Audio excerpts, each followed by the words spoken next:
Jusqu'où l'être humain peut-il être exploité psychologiquement? En d'autres termes, quand et à quel point, au cours de son évolution, peut-il avoir une paix permanente dans son esprit? Voilà une question profondément particulière à l'expérience existentielle de l'homme. Où et quand et sous quelles conditions l'homme peut-il devenir libre dans le sens absolument intelligent du terme? Tant que l'ego est inconscient, c'est-à-dire pendant la période involutive de sa vie, il n'y a aucune chance de se libérer, puisque l'inconscient ou l'inconscience égoïque et l'involution de l'ego ont une même équivalence. Mais dès que l'ego commence à prendre conscience, c'est-à-dire qu'il commence à réaliser en termes de plus en plus clairs l'absolue dimension de son mental, il se produit en lui un transfert de conscience, c'est-à-dire un apport de conscience de moins en moins associé au phénomène psychologique. Et cet apport de conscience de plus en plus réalisé devient graduellement son centre de force vis-à-vis les formes les plus bâtardes que peuvent construire en lui les forces subtiles et puissantes de l'astral, c'est-à-dire de ce plan de vie qui n'a de puissance qu'en fonction de l'ignorance de l'homme, dont il ne peut être libre dans sa vie que lorsqu'il a un plan d'évolution mentale suffisamment avancé pour lui permettre d'absorber une vibration qui dépasse l'ancienne vibration planétaire de la conscience humaine. L'exploitation psychologique de l'homme n'est pas un phénomène humain, mais plutôt un phénomène spirit dans l'homme. L'homme n'est pas conscient du phénomène spirit en lui, car il ne connaît pas les lois de l'univers. Il ne connaît que les lois de la matière. Or, la compréhension de ces lois est nettement insuffisante pour permettre à l'homme de vivre une vie intégrée, une vie en harmonie intérieurement et extérieurement. Or, l'exploitation de l'être humain continuera sur le globe tant que l'homme n'aura pas réussi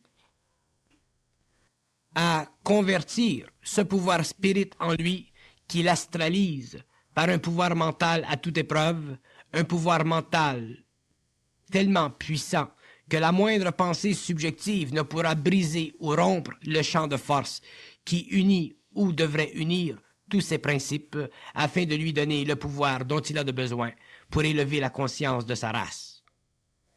Si l'homme est exploité psychologiquement par le pouvoir spirit en lui, il est à la merci d'intelligences qui déjà le possèdent sur des plans parallèles où l'espace-temps coïncide avec ce que nous appelons le monde de la mort. Le monde de la mort est un espace-temps. Ce n'est pas un monde imaginaire. Le monde matériel aussi est un espace-temps. Ça non plus, ce n'est pas un monde imaginaire. Cependant, l'espace-temps matériel est sous le contrôle spirit de l'espace-temps astral, parce que l'homme n'a pas encore réussi à élever le taux vibratoire de son mental. Il faudra que l'être humain transcende les limites psychologiques de sa vieille conscience, de son vieil ego, pour briser les liens avec la mort et rompre le pouvoir exploitif du monde spirit contre l'homme. La limite psychologique de l'être humain est maintenue par le phénomène dit de la crainte étant une vibration issue du plan astral pour empêcher une trop grande autonomie de l'esprit humain dans la matière. Ceci pour des raisons très intéressantes. L'être humain, en fait, est un être spirit descendu dans la matière, mais voué à la mort, tant qu'il n'a pas rompu son lien avec l'espace-temps astral. Mais il s'avère que plus l'homme évolue, plus le pouvoir spirit en lui diminue, car plus il apprend à reconnaître le mensonge, qui n'est en fait qu'une façon au monde spirit astral de continuer son exploitation psychologique de l'homme afin d'empêcher la rupture de la chaîne d'incarnation qui permet à ce monde d'influencer l'homme dans la matière à son profit. Le passage d'un espace-temps à un autre est une condition de fond de toute expérience cosmique, que ce passage soit d'un plan plus élevé vers un plan plus bas ou vice-versa. Comme il est impossible aux intelligences spirites du plan astral de passer au plan mental, ils sont obligés de passer à un plan plus bas pour exprimer leur créativité. Donc la matière est d'extrême importance pour elles, et leur exploitation de l'homme sur le plan émotif et mental leur permet de maintenir le lien avec la matière, par voie de réincarnation ou simplement par voie d'influence. Mais il y a des limites à leur exploitation de l'homme, et cette limite est déjà enregistrée aujourd'hui par le fait que la pensée supramentale sur la Terre commence à démystifier l'invisible, bien que ce travail soit encore à ses débuts. La démystification de l'invisible donnera à l'homme les outils nécessaires pour transiger avec les forces spirites en lui et briser leur pouvoir d'exploitation psychologique qu'elles ont sur son mental. Mais ce nouveau cycle ne fait que commencer et le plus grand combat n'est pas encore entamé. L'homme a toujours conscience que la mort était l'expérience inévitable après sa vie matérielle. Et ceci voile un des grands mythes de la vie après la vie, car la mort ou le retour à l'espace-temps spirit est un facteur d'involution et non un aspect inévitable de la réalité cosmique ou intermondiale de l'homme. Mais l'exploitation psychologique de l'homme par le monde spirit ou spirito-astral fut d'une telle puissance pendant des millénaires que l'homme a oublié son origine.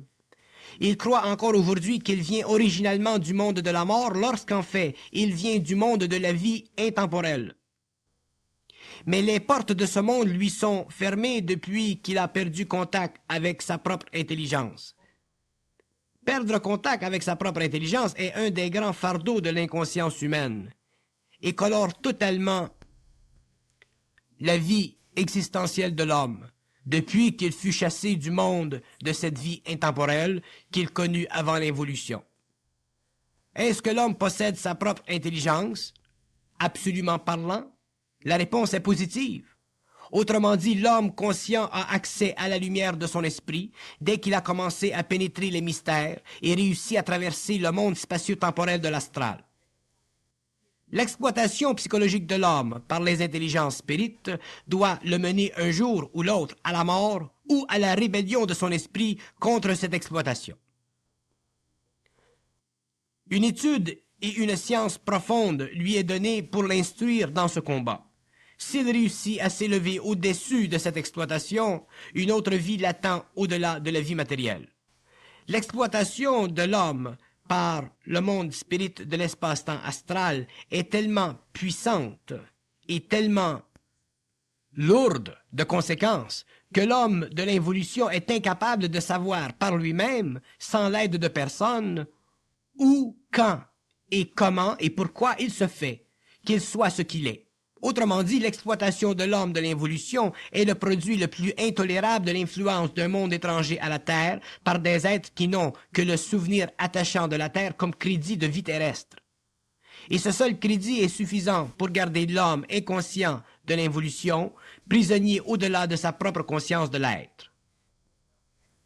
Pourquoi? Parce que l'exploitation est fondée sur un principe de fond, mais très subtil, la peur, la crainte, l'angoisse, l'inquiétude, etc. Tous les aspects négatifs de l'intelligence créative de l'homme. Que veut dire intelligence créative? Intelligence créative veut dire intelligence qui ne se nourrit de rien. Intelligence qui ne se nourrit de rien, qui soit mémoire. Intelligence qui ne se nourrit que d'elle-même, que de sa propre lumière. Où l'ombre de la crainte, de la peur et de l'inquiétude n'existe pas. L'exploitation psychologique de l'être humain est due à l'incapacité chez l'homme de l'involution de penser par lui-même, sans aucune référence extérieure. Autrement dit, à partir de l'énergie de son propre esprit, non influencé par la pensée des autres.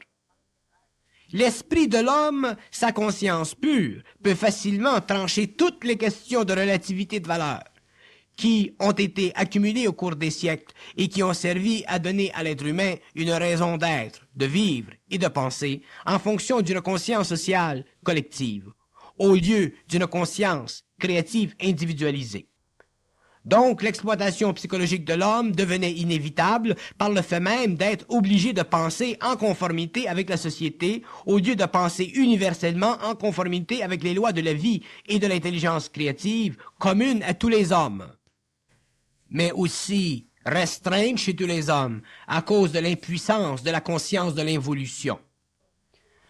L'exploitation psychologique de l'homme se terminera lorsque ce dernier aura appris à ne pas avoir peur des idées qui viennent de lui-même et qui ne peuvent être reconnues que par d'autres êtres humains qui sont sur une longueur d'onde universelle comme lui.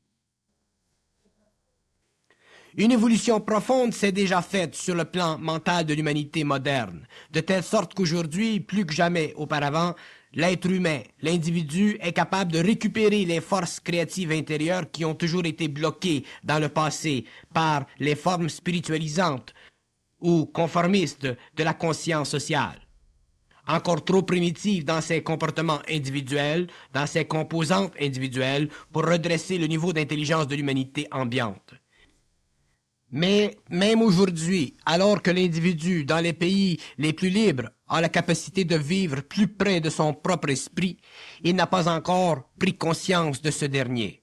Donc, alors que l'homme aujourd'hui a plus de possibilité de s'interroger sur la nature de la réalité, de sa réalité, il n'a pas encore suffisamment de pouvoir intérieur pour transpercer l'épaisse couche de mémoire qui sert de toile de fond pour l'intelligence de son ego. L'être humain, encore aujourd'hui, malgré les grands changements sociaux, n'est pas autosuffisant dans le mental. Et l'autosuffisance mentale est une condition essentielle au développement éventuel d'une conscience supérieure, fondée sur l'esprit de l'homme au Dieu de la mémoire sociale de l'homme. Pourquoi le pouvoir existe-t-il? Parce que l'homme ne le possède pas en lui-même. Donc, il doit être possédé et utilisé contre lui. Il y aura des pauvres sur la terre tant qu'il n'y aura pas d'intelligence créative libre chez l'homme. L'exploitation psychologique de l'homme est un des grands drames de l'humanité, un des grands meurtres de l'homme. L'homme a passé tellement de siècles à se préoccuper de Dieu qu'il s'est oublié lui-même, et il s'est affaibli. Le concept de Dieu ou d'un Dieu quelconque l'a rempli d'un souffle qui ne lui apportait rien d'autre que de l'espoir. Et tant que l'homme vivait d'espoir, il était aux mains du pouvoir. Il était exploité psychologiquement. Donc il ne pouvait formuler ses propres conditions de vie. C'est l'histoire de l'homme. L'histoire des rois, des maîtres et des esclaves. L'exploitation psychologique de l'homme a donné naissance à la culture sociale, et cette culture en retour a permis à l'homme d'évoluer, car la culture, à cause de ses imperfections, a forcé l'homme à se dépasser lui-même, à aller plus loin que les limites exploitatives de sa conscience humaine. Ceci, nous appelons l'histoire. Et tant que l'homme n'aura pas reconnu que son intelligence créative est libre de l'histoire et de la culture, il ne pourra comprendre la nature de cette intelligence créative en lui et perdra contact avec son propre pouvoir. Le pouvoir dans le passé, et encore aujourd'hui, était maintenu hiérarchiquement. Demain, lorsque l'homme sera homme dans le sens vrai du mot, lorsqu'il sera intelligent créativement, lorsqu'il sera dans son pouvoir, le pouvoir viendra de lui et fera obéir la pierre, car le pouvoir sera le produit de l'action de la lumière à travers son être perfectionné. L'exploitation psychologique n'existera plus pour lui, car il sera trop intelligent pour être stupide. Tant que l'homme ne reconnaît pas ou ne peut reconnaître sa relation avec lui-même, absolument, il ne peut comprendre pourquoi il est sur le plan matériel. Donc, il n'a pas conscience de sa destinée. Donc, il n'a aucun pouvoir. Et si l'homme ne possède pas un certain pouvoir interne, il est susceptible d'être exploité psychologiquement, car il se sentira obligé de croire que l'humanité ambiante a raison, lorsqu'en fait, la civilisation de l'humanité n'est que le produit de plus en plus raffiné des forces exploitatives de l'ignorance de l'homme. Il y a parmi toutes les forces sociales qui exercent leur pression contre l'homme une dominante, une constante, et cette constante est exploitative, car elle provient d'un niveau de conscience qui n'est pas pur, mais exposé à toutes les forces nocturnes de la conscience collective humaine. L'exploitation psychologique de l'homme ne peut s'arrêter qu'au seuil de la conscience individualisée de l'homme, qu'au seuil de la conscience cosmique ou universelle de l'homme. À partir de ce point, dans l'évolution, l'être humain ne fait que passer à travers l'histoire. Il ne s'y mélange plus. Il va son propre chemin selon le pays ou l'espace qu'il occupe. Ici, l'exploitation psychologique n'est plus possible car il ne croit plus rien. Il ne sait que ce qu'il sait, et toutes les questions existentialistes ou toutes les idéologies ne sont pour lui que de la poussière mentale. L'exploitation psychologique de l'homme n'est pas seulement d'ordre planétaire, elle est aussi d'ordre intérieur. Et c'est cet ordre d'exploitation intérieure qui collabore souvent avec l'ordre planétaire. Et l'homme doit voir à travers le jeu, car tant que l'esprit n'est pas libre chez l'homme, il ne peut donner à ce dernier le bénéfice de son activité créative en lui. La nouvelle évolution sera plus facile sur le plan matériel, mais plus difficile sur le plan mental, car les forces psychiques de l'homme veulent percer à travers sa conscience égoïque et éclater dans le monde de la forme, de la matière, pour changer la face du monde. Il faut que l'homme réalise qu'il n'est pas seul dans le cosmos, qu'il y a d'autres intelligences qui doivent fondre avec lui leur activité afin d'élever le taux vibratoire de la conscience de l'humanité. Nous avons parlé de l'exploitation psychologique de l'homme sur le plan externe. Maintenant, nous devons parler de l'exploitation psychologique de l'homme sur le plan interne. Et cette exploitation psychologique ne cessera que lorsque l'homme aura suffisamment engendré de force en lui pour neutraliser l'effet de l'activité émotive sur son mental. Tant que l'homme n'aura pas pu transformer sa réalité psychologique en réalité créative, il ne pourra comprendre la différence entre l'involution et l'évolution. Et ne comprenant pas ceci, il ne pourra décomposer l'effet accumulatif millénaire de la mémoire sur son intelligence créative. Il ne pourra jamais être libre dans le sens cosmique du terme. Il ne pourra jamais être bien dans sa peau, car sa peau sera toujours teintée des couleurs de l'ancienne conscience millénaire. L'exploitation psychologique de l'homme est un phénomène planétaire et millénaire.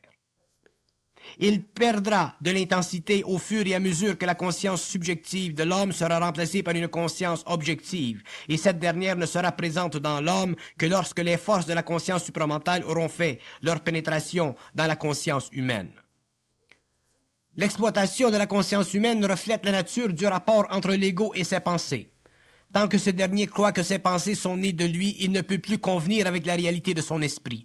Il est alors obligé de s'interroger constamment pour savoir s'il a raison, alors que s'il était conscient, il s'occuperait de vivre créativement au lieu de perdre son temps à essayer de comprendre des choses qui sont déjà comprises de son esprit. Il vivrait au niveau de son intelligence créative et vibratoire, au lieu de vivre sur le plan psychologique d'une conscience conditionnée par la mémoire et par des désirs personnels. Mais l'homme n'est pas seulement exploité psychologiquement par l'homme, il est aussi exploité psychologiquement par les intelligences qui canalisent à travers lui une certaine information, soit une certaine connaissance. Et l'homme doit apprendre à se méfier de cette information car elle sert à le faire évoluer en dehors de la sphère d'influence humaine pour l'amener à évoluer à l'intérieur d'une autre sphère d'influence, mais plus occulte, plus ésotérique. Et seule la pleine lucidité de son rapport avec ses forces internes peut l'empêcher d'être exploité psychologiquement et occultement à la fois.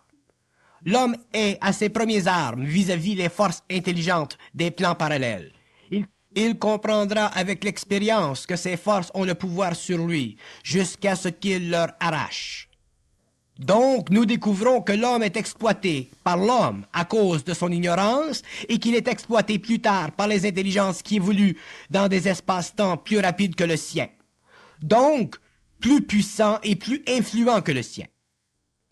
Et l'homme doit apprendre à contrôler cette exploitation occulte de son mental afin de prendre un jour le contrôle de son esprit.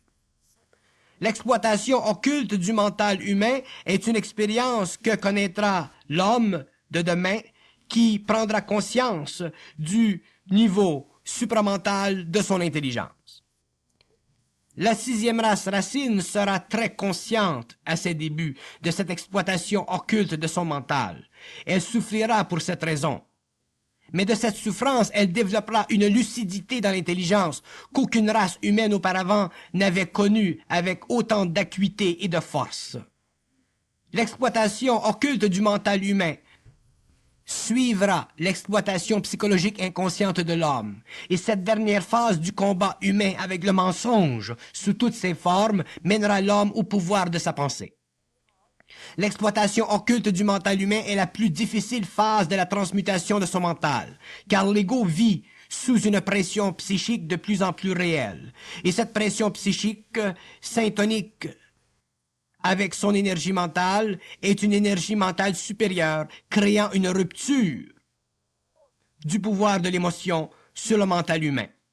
Et c'est cette condition future de la race racine qui permettra à l'homme conscient de passer à travers les conséquences de l'involution, c'est-à-dire les fléaux de la fin du cycle. L'exploitation psychologique se fait par l'entremise de l'homme, tandis que l'exploitation occulte du mental humain se fait à partir du plan mental en lui. Et ce n'est que le temps et la résistance émotive et mentale qui lui permettra de passer à travers cette dernière phase initiatique de l'humanité. L'exploitation psychologique a servi les forces de l'involution, l'exploitation occulte mentale favorise les forces de l'évolution, et dans les deux cas, l'homme est le perdant jusqu'à ce qu'il ait atteint un niveau d'intelligence autonome, intelligence totalement lucide, libre de tout voile. Une telle intelligence ne peut lui être conférée. Il faut qu'il la souffre pour l'atteindre, car elle est trop subtile, trop grande, trop profonde, trop réelle. Pour que l'homme la connaisse, il faut qu'il s'imprime d'elle vibratoirement. Et pour qu'elle s'imprime en lui, il faut qu'il la vive dans la souffrance, qui s'attache à l'action, où la lucidité était absente. L'exploitation psychologique de l'homme a créé le fossé entre la conscience pure et la conscience planétaire, la conscience créative et la conscience expérimentale. L'exploitation occulte du mental humain remplira ce fossé et permettra à l'homme de parfaitement comprendre les dimensions de l'exploitation psychologique qui a assujetti l'humanité depuis des millénaires. C'est pourquoi il faut comprendre l'exploitation occulte du mental humain comme le stage final du perfectionnement du mental de l'homme qui mènera ce dernier à la liberté totale de son psychisme. Et cette liberté sera la mesure de son pouvoir intérieur et occulte. Tant qu'il y aura de la spiritualité dans le mental humain, il y aura possibilité d'exploitation occulte à partir des plans supérieurs de sa conscience cosmique. Et tant que cette conscience cosmique ne sera parfaitement réalisée en lui, à la mesure de son propre pouvoir de fusion, l'être conscient de la nouvelle évolution sera testé dans le feu de l'expérience irrationnelle. L'exploitation psychologique de l'homme est moins évidente que l'exploitation occulte, car elle est fondée sur une approbation par la majorité silencieuse de la forme, de la vérité ou du mensonge. Tandis que l'exploitation occulte du mental humain se réalise très tôt, puisque déjà l'homme qui la vit doit en souffrir dans l'immédiat, car ici la souffrance sert à la transmutation du mental, tandis que dans le cas de l'exploitation psychologique, c'est l'expérience humaine qui est en jeu, non pas la fusion de l'être cosmique avec l'être planétaire. L'exploitation psychologique de l'homme se réalise soit par l'éducation, l'évolution de la pensée personnelle. L'exploitation occulte du mental humain se réalise par contre par la souffrance vibratoire qu'elle crée chez celui qui en est le porteur. L'être humain n'a plus à être exploité. Ce cycle est terminé. Mais pour ne plus l'être, il lui faut transcender la nature psychologique de son mental, pour entrer dans la nature vibratoire de ce dernier et décupler les forces qui sont cachées en lui. Et ceci est une expérience totalement nouvelle pour l'homme. Bien qu'elle mène à la lucidité, elle ne peut être communiquée.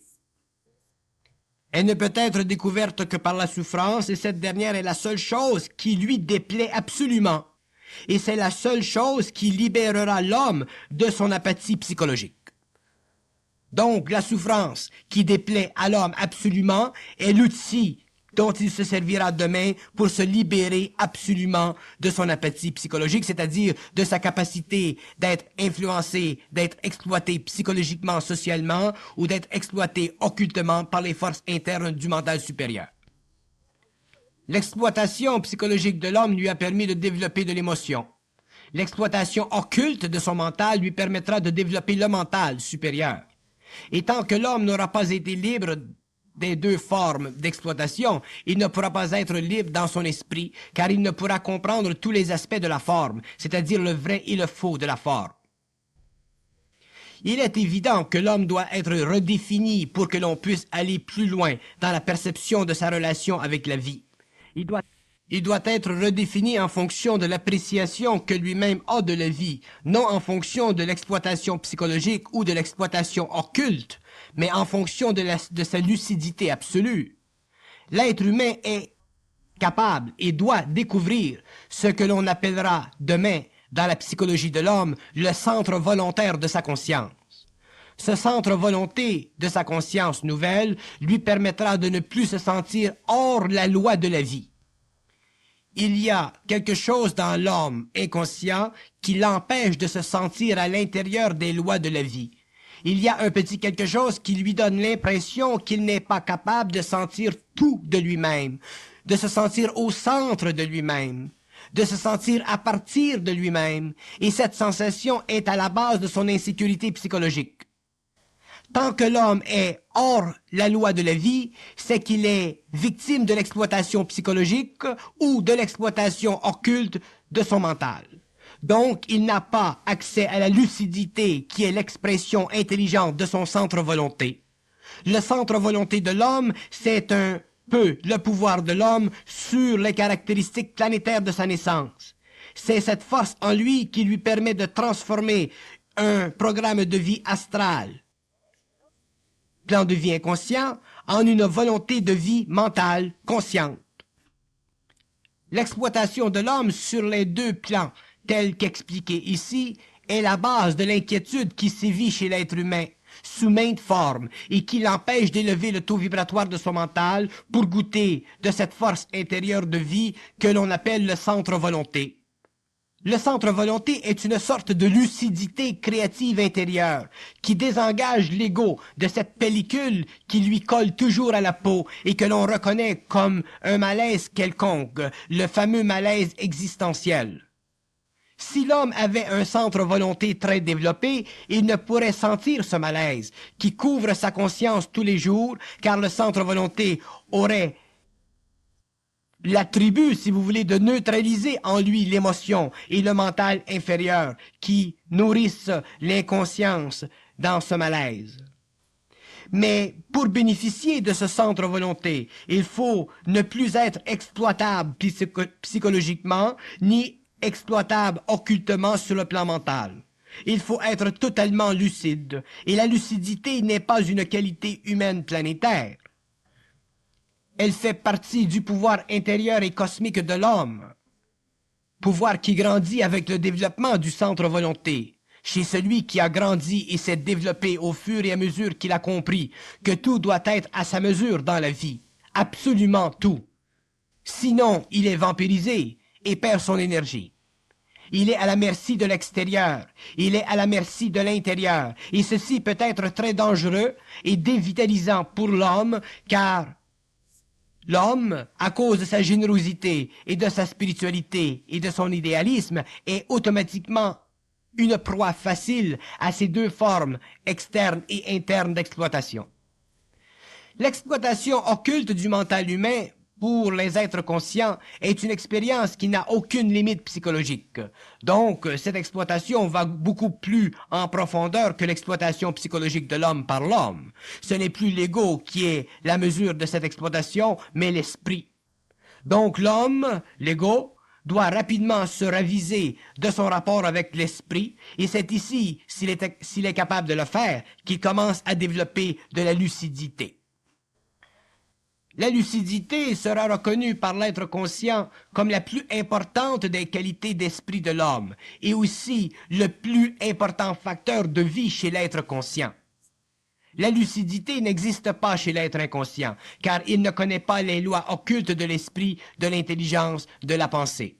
Donc, il est simplement en quête d'expérience inconsciente, tandis que l'être conscient n'est plus en quête d'expérience inconsciente.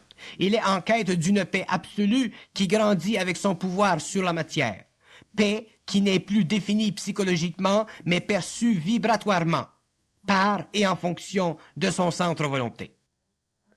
Le centre volonté de l'homme, c'est l'aspect absolu de la conscience humaine, à l'intérieur d'un autre aspect absolu que l'on appelle l'être de lumière dans l'homme, c'est-à-dire l'esprit libre de l'homme. Ce centre absolu, c'est l'ultime définition de l'homme.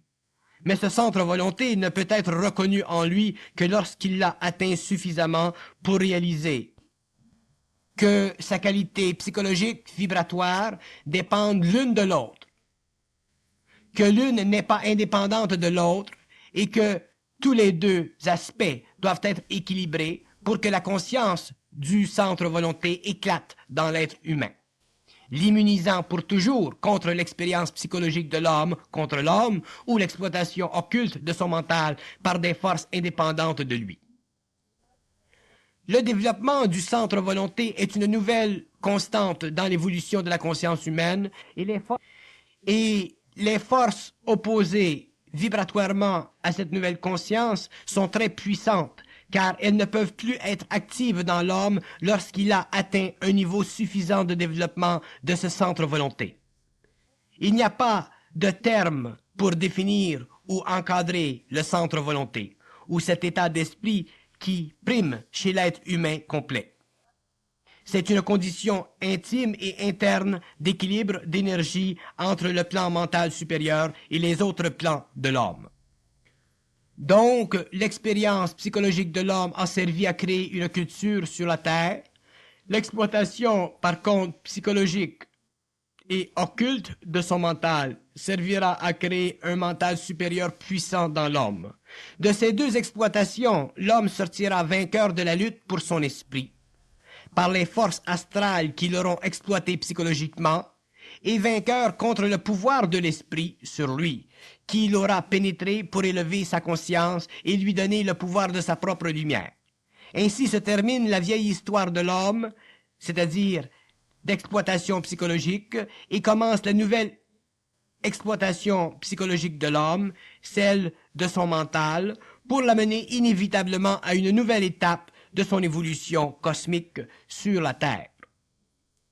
L'homme devra réaliser que l'exploitation psychologique occulte de son mental est la dernière des phases de l'évolution. Et de cette évolution, il pourra renaître, c'est-à-dire reprendre le contrôle des forces en lui qui, à son origine, l'avaient projeté dans la matière. L'homme réalisera que, une fois libre de l'exploitation psychologique sociale et de l'exploitation occulte de son mental, il est un homme complet, c'est-à-dire qu'il est capable d'affronter la lumière et qu'il est capable de travailler avec elle et de transmuter son pouvoir et de le faire descendre dans la matière pour que se crée sur le plan matériel une nouvelle civilisation. Mais tant que l'homme n'aura pas réalisé que l'exploitation psychologique occulte de son mental est une condition initiatique, il ne pourra pas comprendre la relation entre son devenir et son présent, car il aura l'impression que son présent est déjà son devenir, lorsqu'en fait son devenir est totalement autre et totalement différent de son présent. Pour que l'homme entre dans son devenir, il faut que son présent soit élevé en conscience. C'est-à-dire qu'il faut qu'il y ait dans son présent une présence d'esprit tellement grande que l'esprit astralisé de son passé, c'est-à-dire l'esprit qui contenait encore de la qualité émotive et mentale inférieure, doit être totalement éliminé de sa conscience afin qu'il puisse avoir une conscience totale, parfaite et absolue de son être. C'est à partir de ce moment-là que l'homme commencera à comprendre les attributs et les qualités fondamentales de la conscience supramentale et qu'il commencera à réaliser que la conscience supramentale est beaucoup plus que ce qu'il croit et va beaucoup plus loin que ce qu'il connaît. Si l'homme a été exploité psychologiquement, c'était pour développer son ego. Si l'homme est exploité occultement au niveau de son mental, c'est pour développer sa conscience supérieure. Mais l'homme doit un jour sortir de ces deux formes d'exploitation afin de lui-même commencer à exploiter le potentiel infini de son énergie, afin de devenir un être demain scientifique, c'est-à-dire un être qui est capable de commander aux différents paliers de la nature, de commander aux différents plans d'intelligence et de se servir de l'intelligence qu'il aura commandée et qu'il aura fait descendre dans la matière pour qu'il puisse se donner sur le plan matériel et sur d'autres plans une condition de vie et d'évolution qui coïncide avec la nobilité de l'intelligence, c'est-à-dire avec le perfectionnement et la perfection de cette dernière intelligence. Autant l'être humain a été naïf pendant l'évolution au niveau ou sur le plan de l'exploitation psychologique, autant l'être humain conscient sera naïf pendant un certain temps, pendant l'évolution, en ce qui concerne l'exploitation occulte de son mental. Et ce n'est que la souffrance qui lui permettra de reconnaître cette naïveté et de la tuer une fois pour toutes. Ce n'est que l'expérience qui lui permettra de réaliser qu'effectivement son centre volonté est une réalité cosmique, que ce centre volonté est la manifestation de la conscience cosmique sur le plan matériel, à travers son ego. Il y a énormément de dimensions de la conscience humaine que l'homme découvrira au fur et à mesure qu'il avancera dans la conscience cosmique. Et ces dimensions qu'il découvrira seront des dimensions qu'il réalisera comme étant nécessairement le produit inévitable de l'éclatement en lui du centre volonté. Et il verra que ce centre volonté ne peut pas exister en lui tant qu'il n'y a pas une conscience suffisamment lucide pour faire éclater les formes qui permettent l'exploitation psychologique ou l'exploitation occulte de son mental. Mais l'homme doit réaliser que l'exploitation occulte de son mental est beaucoup plus pernicieuse, beaucoup plus subtile que l'exploitation psychologique de l'homme par l'homme. Parce que cette exploitation, comme il a été dit auparavant, est l'exploitation de l'esprit. Et si l'esprit exploite l'homme, ce n'est pas pour des raisons d'inconscience, ce n'est pas pour des raisons planétaires, c'est pour des raisons cosmiques. Mais si l'esprit exploite l'homme occultement sur le plan mental, il faut que l'homme devienne suffisamment lucide pour réaliser ceci, comme il est devenu de plus en plus intelligent pour réaliser l'exploitation psychologique de l'homme par l'homme. Sinon, l'homme en arrivera jamais un jour à contrôler l'énergie de l'esprit et à se donner le pouvoir sur la terre. L'être supramental de la nouvelle génération sera un être totalement différent de l'être ancien.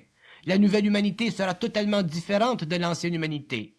Et autant l'exploitation psychologique a servi l'histoire dans le passé, autant l'exploitation occulte du mental humain demain ne pourra plus servir l'histoire, donc elle ne pourra plus servir non plus les archives. Il faudra donc que l'homme apprenne rapidement, dans une période de temps suffisamment courte, comment trafiquer avec l'esprit, comment dealer, comme nous disons en anglais, avec l'esprit, afin de se rapprocher de plus en plus de lui-même, c'est-à-dire afin de développer en lui-même un centre volonté de plus en plus puissant, de plus en plus présent, et de bénéficier éventuellement de ce centre volonté. Car c'est le centre volonté chez l'homme qui lui permettra de dire un jour qu'il est heureux sur la terre. C'est ce centre volonté qui lui permettra un jour de dire qu'il est heureux sur la terre. Et tant que l'homme n'aura pas ce centre volonté, il ne pourra pas dire qu'il est heureux sur la terre, parce qu'il y aura toujours des voiles, que ce soit des voiles qui sont créés en fonction de l'exploitation psychologique du mental, de l'homme par l'homme, ou que ce soit des voiles qui soient créés par l'exploitation occulte du mental humain par l'esprit. Ce sont des voiles, quand même. Et l'homme devra voir à travers les voiles. Il devra voir à travers tous les voiles. Et c'est lorsqu'il pourra voir à travers tous les voiles qu'il lui sera possible de dire qu'il est heureux sur la terre, que la vie vaut la peine d'être vécue. Mais il y a dans l'exploitation occulte du mental humain une différence avec l'exploitation psychologique de l'homme par l'homme.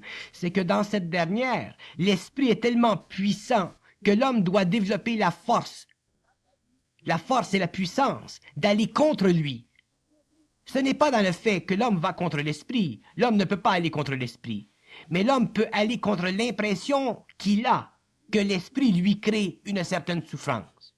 Et cette impression qu'il a que l'esprit lui crée une certaine souffrance est une impression réelle. Donc l'homme doit neutraliser cette impression créée par l'esprit en lui.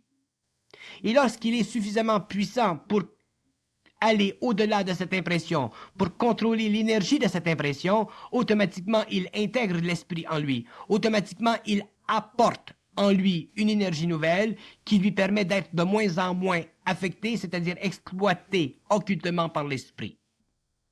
Il est évident que l'esprit ne se sert pas de l'homme contre le bien-être de l'homme. L'esprit se sert de l'homme pour son évolution. Mais pour que l'homme en arrive à bénéficier du contact ou de sa relation avec l'esprit, il faut qu'il comprenne les lois de l'esprit. Mais il ne peut pas comprendre les lois de l'esprit tant que ces lois ne lui sont pas expliquées. Donc, l'initiation aujourd'hui est maintenue, protégée, par une instruction.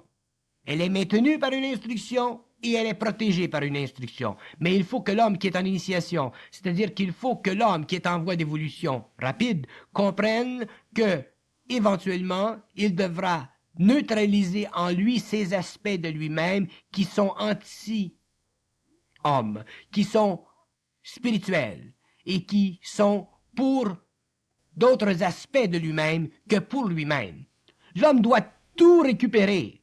L'homme doit tout ramener à lui. Et lorsque l'homme aura tout ramené à lui, il aura ramené à lui le pouvoir. Mais si l'homme ne ramène pas tout à lui, comment voulez-vous que l'homme demain ait le pouvoir? Ce n'est pas l'esprit qui va lui donner le pouvoir. Ce ne sont pas les entités, les intelligences sur d'autres plans parallèles qui vont lui donner le pouvoir. Il faut que lui aille chercher le pouvoir. Parce que si on lui donne le pouvoir, ce n'est pas un pouvoir réel. Donc, ce n'est qu'une autre forme de manipulation. Mais si l'homme va chercher lui-même le pouvoir, il va le chercher parce qu'il est capable d'aller au-delà de l'exploitation psychologique de l'homme par l'homme et au-delà de l'exploitation occulte du mental de l'homme par l'esprit dans l'homme. C'est à partir de ce moment-là que l'homme commence à décrocher le pouvoir, que l'esprit entre de plus en plus en lui et que la lumière est de plus en plus présente dans son mental et qu'il peut, avec le temps, de plus en plus commander aux différents éléments de la nature, de plus en plus commander aux différentes intelligences dans la nature qui s'occupent de l'évolution du cosmos et de l'organisation et de la planification des plans de vie à toutes les échelles de la création. Donc, l'exploitation occulte du mental humain par son esprit doit être réalisé profondément, et ce n'est que dans l'expérience que l'homme ne pourra le réaliser profondément, car l'homme est incapable de saisir quoi que ce soit par la parole. Il peut comprendre quelque chose par la parole, mais ce n'est que dans l'expérience qu'il peut saisir quelque chose réellement, parce que c'est dans l'expérience qu'il vit la vibration, donc qu'il vit la souffrance qui est liée à l'esprit. Parce que la vibration, l'énergie de la vibration, lorsqu'elle passe dans l'homme, crée des chocs dans ses corps. Et ces chocs créent une réalisation, et cette réalisation amène l'homme éventuellement à dépasser le stage naïf de sa conscience pour l'amener dans le stage mûr de sa conscience où il n'est plus exploitable occultement sur le plan mental par son esprit. Cet homme est dit heureux. On dit de lui qu'il est un homme heureux, qu'il est un homme plein, qu'il est un homme complet. L'homme n'a jamais réalisé qu'il doit récupérer tout parce qu'il n'a jamais réalisé qu'il a le pouvoir de récupérer tout. L'homme a toujours été un peu dans le rouge. Il lui a toujours manqué quelque chose. Et ce quelque chose est quelque part dans le cosmos. Ce quelque chose, il est quelque part dans sa conscience. Donc, il doit le récupérer. Et lorsqu'il aura récupéré ce quelque chose, il ne manquera plus de rien. Et à partir de ce moment-là, l'homme sera bien. Mais tant qu'il n'aura pas récupéré ce quelque chose, parce qu'il y aura en lui encore un peu d'exploitation psychologique ou d'exploitation occulte de son mental, l'homme ne pourra pas être bien dans sa peau. Il ne pourra pas comprendre parfaitement sa relation avec la vie, donc il ne pourra pas parfaitement comprendre la vie, donc il ne sera pas bien.